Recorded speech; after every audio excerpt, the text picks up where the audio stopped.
What's going on, guys? It's your boy Alvin here, back with another video. Today we are going to be looking at why is Netherlands so rich, or why is the country of Netherlands, even though so small, is so rich and powerful. So without any further ado, let's get started.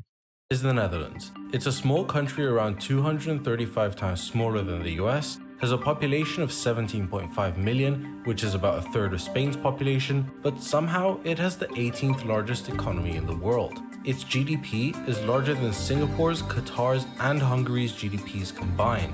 So, how did it get here? Why is this tiny country among the richest in the world? Let me explain.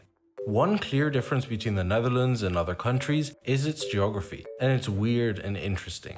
It's located in the northwest of Europe, next Obviously, one of the major things we have to keep in mind is that it is in Europe, and hence it has a lot more historical context of better growth compared to other continents, etc.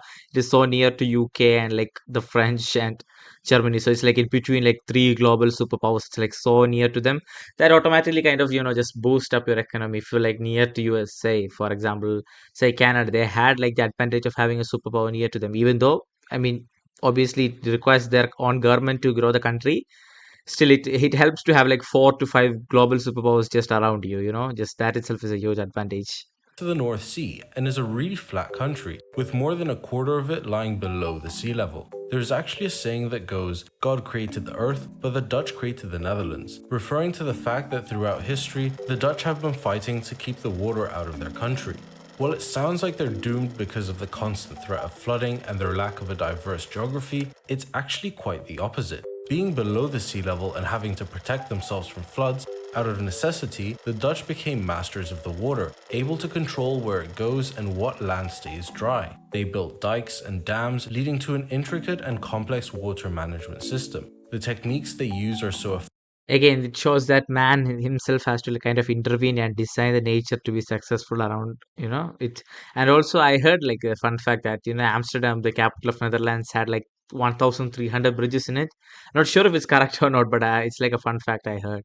That they've even managed to reclaim land from the sea. Flevoland is one of Netherlands' 12 provinces and essentially didn't exist until the Dutch decided to drain out the water and reclaim an area of 1,412 square kilometers of land.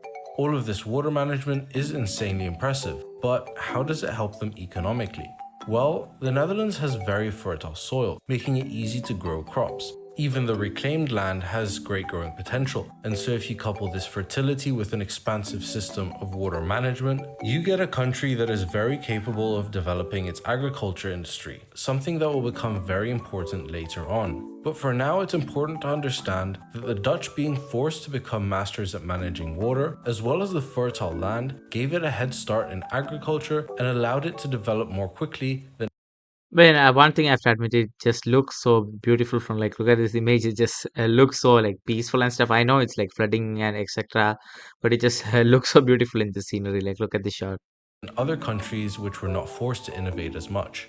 I also mentioned that the land was very flat, which actually helps a lot since farming and building on flat land is obviously easier, enabling them to develop their infrastructure at a much faster rate. And when you also account for its geographical positioning, the story becomes even clearer.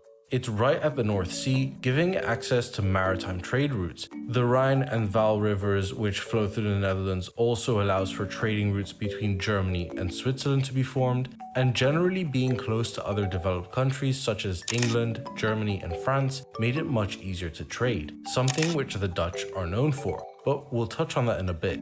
I mean, obviously Germany. I think Germany, Netherlands, Poland, etc. line on the European Great Plain, which on its own is like has many advantages like better road systems, better development throughout history. That's why it's like so many wars were fought over those areas. Like if you control it, you had like better farming, better lands, better transportation, etc. All this was kind of like a early lead Netherlands had from its start, from the beginning onwards. Its geography does give it an advantage, but no development would be possible without a bit of innovation.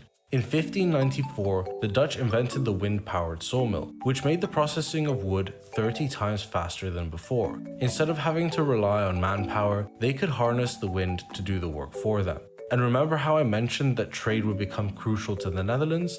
Well, with this industrial production of wood, it meant that they could build ships at a much faster rate, solidifying their opportunity to become leaders of trade. And specifically, one company took this opportunity and ran with it. It was the Dutch East India Company, or as the Dutch call it, the Verenigde Oost-Indische Compagnie, or VOC for short. Established in 1602, this trading company was granted a government charter for East Asia, effectively I mean, they were one of the biggest trading companies of all time, and yeah, like if you actually check their like holdings and like adjusted inflation, they are probably like bigger than Apple and stuff. So they were like that influential during that time. That we have to like keep in mind. allowing it to hold a monopoly on trade in East Asia. Combine this monopoly with a country that is leading the world in trade, ships, and innovation, and you get complete domination.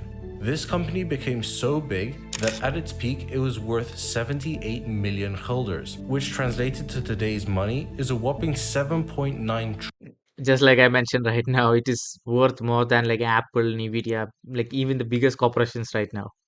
trillion dollars. To put that into perspective, the current most valuable company in the world, Microsoft, has a valuation of $3 trillion, less than 2.5 times VOC's valuation. The Dutch East India Company was so powerful that it even obtained governmental powers, such as being able to declare and wage war, negotiate treaties, and establish colonies. But how did this help the Dutch?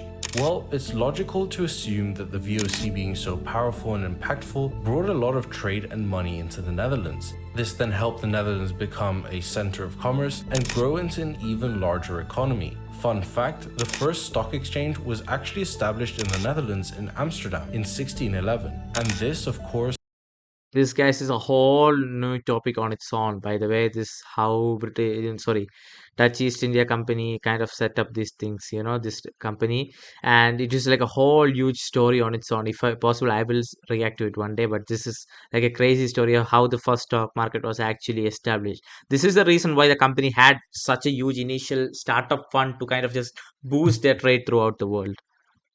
attracted even more investment to the Netherlands.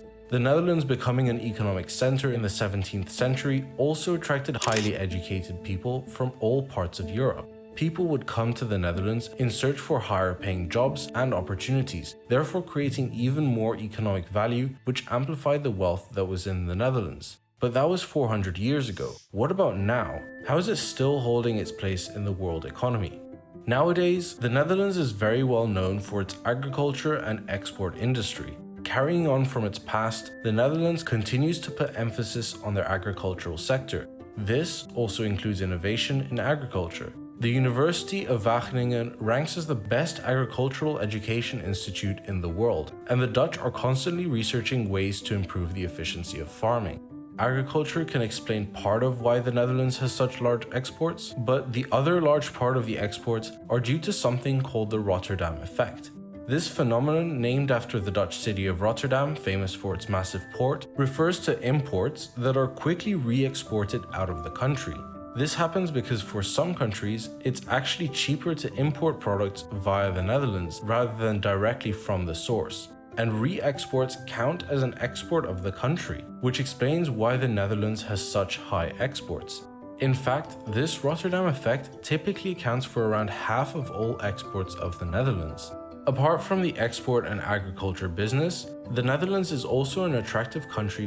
Guys, do if possible explain to me in the comments what does that re-export means. Basically, it's like taking a stop in between and just exporting it back there. How is it more profitable than directly sending it there?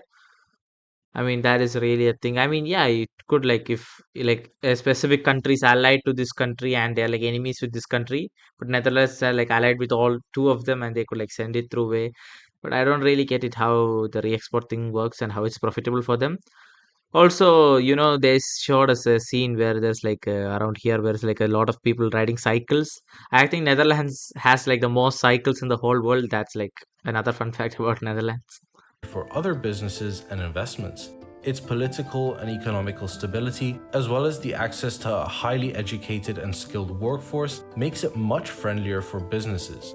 Linking back to its geography, it's very useful for businesses to be so close to other economically powerful countries such as Germany, meaning they have great access to these markets, sweetening the prospect for establishing a business in the Netherlands.